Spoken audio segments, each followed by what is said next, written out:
Le 17-19 du samedi continue, 2 heures d'information, de sport et de rendez-vous. Merci de votre fidélité.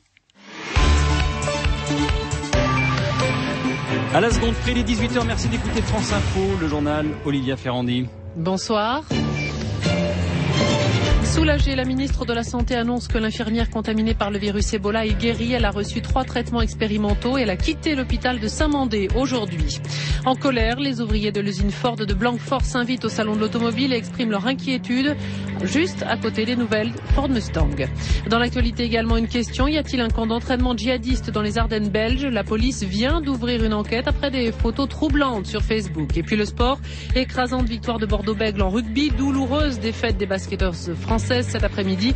Et le football, Marseille joue à Caen en ce moment. Demain, la zone pluvieuse touchera la moitié est. Bulletin complet à la fin de ce journal. France Info. Et tout d'abord, Bernard, l'ancien président haïtien Jean-Claude Duvalier est mort. On l'apprend à l'instant. Il a succombé à une crise cardiaque. Il avait 63 ans. Jean-Claude Duvalier, dit Baby Doc, fut président de la République d'Haïti entre 1971 et 1986. Après le décès de son père, François Duvalier, dit Papa Doc. Nous reviendrons bien sûr sur la disparition de l'ancien président haïtien Jean-Claude Duvalier tout au long de cette soirée sur France Info. Plus d'inquiétude désormais pour l'infirmière française contaminée par le virus Ebola. Elle est guérie et elle a quitté l'hôpital aujourd'hui après 2 semaines de traitement. C'est la ministre de la Santé qui l'a annoncé cet après-midi, tout en précisant que la jeune femme avait reçu plusieurs traitements expérimentaux, notamment ce médicament produit au Japon par une filiale de Fuji. L'infirmière travaillait aux côtés de Médecins sans frontières au Libéria lorsqu'elle avait été contaminée.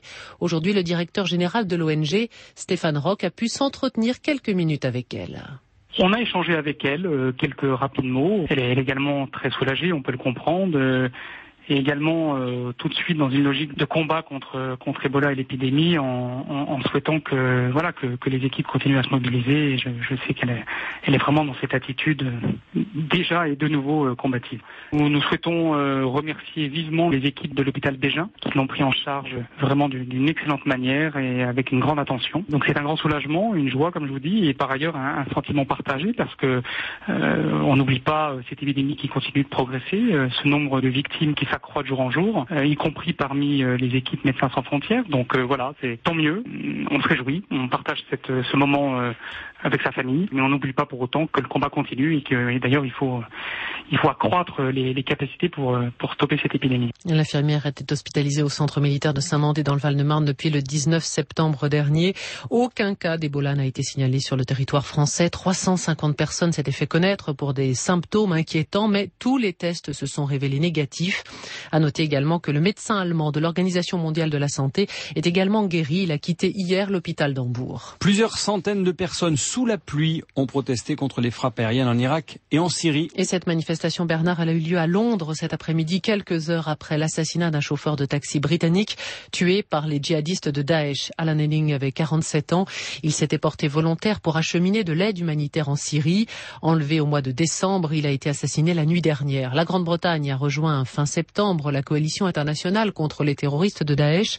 Ces frappes, c'est de la folie, clamaient cet après-midi les manifestants massés devant le 10 Downing Street. Sous les fenêtres du Premier ministre David Cameron, ils ont assuré que ces frappes ne faisaient qu'aggraver la situation, selon eux. L'assassinat de cet otage occidental, le 5e en quelques semaines, a provoqué indignation et colère des dirigeants occidentaux. Et c'est dans ce contexte que la police belge a ouvert une enquête aujourd'hui sur un supposé camp d'entraînement de djihadistes dans les Ardennes belges. Des photos troublantes viennent d'être publiées sur Facebook par un individu suspect. Quentin Dickinson. Bien connu de la police belge, le nommé Abdal Wadoud, alias Abou Daoud, est un trentenaire bruxellois dont des proches sont déjà partis pour la Syrie.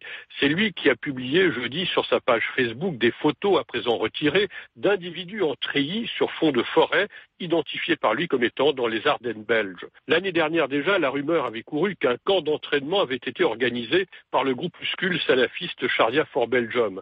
À l'appui de cela, un avis de recrutement paru sur Facebook pour une semaine de stage dans les Ardennes. Les mois avaient été alors considérables autour de la forêt d'Épiou, paradis des randonneurs entre Florenville et Bouillon à la frontière française. Et un porte-parole des nombreux chasseurs de la région avait prévenu, s'ils arrivent, on sort les fusils. Mais dans les faits, rien ne s'était produit. Et ces opérations tiennent probablement davantage de la provocation que de formation véritable au maniement des armes. À Bruxelles, Quentin Dickinson, France Info. Et de nouvelles frappes contre les positions des djihadistes en Syrie ont eu lieu la nuit dernière. 9 frappes aériennes visant des combattants, de l'artillerie et des équipements de l'organisation Daesh. Sécurité renforcée dans les territoires palestiniens et en Israël alors que les communautés juives et musulmanes célèbrent aujourd'hui l'Aïd el-Adha et Yom Kippour. Pas d'incident pour l'heure entre les deux communautés. L'Aïd el-Adha est la fête musulmane du sacrifice. Yom Kippour est consacré au jeûne et à la prière dans la religion juive. Cette fête dure jusqu'à mardi. La police israélienne a renforcé ses effectifs. L'armée a bouclé les points de passage en Cisjordanie et à Gaza. Les frontières avec la Jordanie et l'Égypte sont également fermées. France Info. 18h05, la suite du journal Olivia Ferrandi et la visite de Manuel Valls au salon de l'automobile à Paris. Le Premier ministre est venu arpenter les allées cet après-midi à quelques dizaines de mètres des ouvriers de l'usine Ford de Blanquefort en Gironde. On veut du boulot, pas du baratin. On scandait une centaine de personnes venues défendre leur emploi. Ford s'était engagé à maintenir 1000 emplois dans cette usine pendant 5 ans en échange d'aides publiques. Il n'en serait plus question désormais. Catherine Dutu, reportage. Des CRS à l'entrée du mondial de l'automobile, le comité d'accueil des Ford de Blanquefort était plus tendu que lors de leurs 3 dernières manifestations. Tous les 2 ans, on rentre par l'entrée principale. En plus, on a payé les entrées. Voyez, on ne demande même pas de nous imposer. Parce que des confettis sont des armes dangereuses aujourd'hui sous Hollande. Après 1 heure de négociations, les salariés peuvent enfin entrer. Philippe Poutou retrouve une tribune différente de la présidentielle de 2012. Le syndicaliste CGT est perché sur une plateforme à côté d'une Ford Mustang. Il y a le retour de Ford en 2011 avec l'engagement des 1000 emplois minimum. Et là, depuis juillet, ils ont annoncé qu'ils abandonnaient cet engagement-là. Aujourd'hui, c'est du chômage partiel pour beaucoup de collègues. Alors c'est à tour de rôle. Ça casse tous les liens de solidarité. Il y a plus de collectif de travail. Et quand les salariés CGT Ford de Blanquefort collent des autocollants sur les voitures, ce n'est pas du goût de tout le monde. Maintenant, on la voit quoi avec la merde d'autocollant là? J'ai payé 12 €, mec. Le dialogue finit néanmoins par s'installer. Certains visiteurs sont réceptifs. Les gens, ils sont un peu là, en fait, en menace de leur emploi. C'est-à-dire qu'ils n'auront même pas les moyens de venir au salon de l'auto pour mater les bagnoles. Ah bah oui, je le comprends. Un boulot, c'est plus important qu'une voiture. Ce que les salariés Ford de Blanquefort demandent maintenant à l'État, c'est de suivre les 45 millions d'euros d'aides publiques diverses qui ont été données à Ford depuis son retour en 2011. Au mondial de l'automobile, Tanguy Lecorneau, Catherine Dutu, France Info. L'actualité judiciaire à présent et 3 nouvelles mises en examen dans l'affaire Big Malion, du nom de cette société de communication chargée de la campagne électorale de Nicolas Sarkozy en 2012. 3 anciens cadres de l'UMP qui avaient été placés en garde à vue jeudi dernier. Parmi eux, Éric Césari, 54 ans, ancien directeur général du parti, réputé très proche de l'ancien président de la République. Sarah Guibaudou. Tous les 3 sont mis en examen pour faux et usage de faux. Ils sont soupçonnés d'avoir participé au maquillage des comptes de campagne de Nicolas Sarkozy en 2012 via les fausses factures payées à la société Big Malion.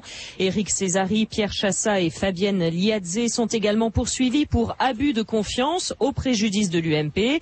L'UMP aurait pris à sa charge jusqu'à 18 millions d'euros sur les meetings de la présidentielle. Seule l'avocate de l'ancienne directrice des ressources a fait une déclaration à la sortie. Selon elle, Fabienne Liadze n'a commis aucun délit et n'aurait pas mis en place le système de double facturation. Elle aurait en tout cas répondu aux questions des enquêteurs. Les juges et les policiers de l'Office anticorruption cherchent à savoir qui a décidé la fraude, à quel moment, et si Nicolas Sarkozy et Jean-François Copé eux-mêmes étaient au courant. Les 3 anciens cadres sont soumis à un contrôle judiciaire qui leur interdit d'entrer en contact avec les acteurs du dossier, y compris l'ancien président de la République et l'ancien patron de l'UMP. Et dans ce dossier, 6 personnes au total sont désormais poursuivies en justice. La politique, Alain Juppé s'exprime à nouveau sur l'organisation de primaires à l'UMP en vue de la présidentielle de 2017. Le maire de Bordeaux écrit sur son blog aujourd'hui qu'il souhaite que les primaires à droite soient ouvertes à tous les citoyens et qu'elles se déroulent au premier semestre 2016, soit 1 an avant l'élection. Un mort et 2 blessés dans un incendie à Lunel près de Montpellier. La cause de ce feu reste inconnue. Les gendarmes évoquent la piste d'un feu de poubelle dans un appartement du rez-de-chaussée de cet immeuble, mais aussi la piste d'un dysfonctionnement sur le compteur électrique. Le sport, Marseille, le leader, se déplace à Caen. C'est la 9e journée de Ligue 1 de football. Elle continue ce soir. Pas de but pour l'instant. 51 minutes de jeu, 0-0 pour le score. Un résultat en Ligue 2, match nul 0 partout entre Troyes et Valenciennes pour le compte de la 10e journée. Le top 14 de rugby, Bordeaux-Bègles crée la surprise face à Clermont, le leader qui tombe de son piédestal. Victoire girondine 51-21. Et puis le mondial de basket en Turquie, Bernard, après leur défaite face aux États-Unis hier, les Françaises affrontaient le Canada pour tenter de décrocher une 5e place dans cette compétition. C'est raté. Les braqueuses ont été sorties 55-40. C'était le journal d'Olivia Ferrandi. France Info. 17h-19h, Bernard Thomasson. À suivre, Caen-Marseille en Ligue 1 de football, toujours 0-0, alors que l'on vient de reprendre après la pause. Ce sera juste après la météo.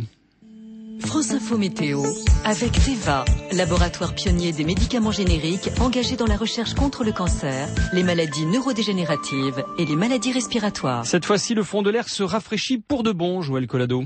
C'est l'automne, demain il va faire frais, la baisse des températures amorcée aujourd'hui par l'ouest, dimanche n'épargnera que la Corse et en Bretagne, sur les Pays de Loire, le Poitou, comme sur la Normandie, l'Île-de-France et le Nord. Après la pluie, la nuit sera très fraîche et dans la journée, les éclaircies reprendront l'avantage, mais demain après-midi, avec des températures qui plafonneront entre 16 et 18 degrés au mieux, le soleil ne réussira pas à réchauffer l'atmosphère près de la Manche, surtout en fin de journée. Demain, les nuages auront tendance à se multiplier. En allant vers l'est, le massif central ou vers le sud-ouest, où la baisse des températures demain sera également remarquable, avec demain après-midi à peine 13 à 14 degrés en Auvergne et en Lorraine, 15 degrés sur le Lyonnais et 18 degrés près de la Garonne. Les nuages demain l'emporteront et il pleuvra, passagère sur le sud-ouest et suivi l'après-midi d'un peu de soleil. Ces pluies plus durables entre le massif central et les régions de l'Est se mêleront près du relief de coups de tonnerre. Puis près de la Méditerranée, si la Corse conserve dimanche un temps plutôt ensoleillé et encore chaud, sur le continent où les températures entre Perpignan et Nice ne dépasseront pas 21 à 23 degrés, le soleil ne passera pas souvent. Autour du golfe du Lion, la tramontane se renforcera. Et à l'est du Rhône, demain, avant la mi-journée, les pluies, les averses prendront un aspect orageux. Prévision signée Joël Collado à Météo France. France Info Sport. Retour au stade d'Ornano à Caen pour la rencontre face au leader Marseille.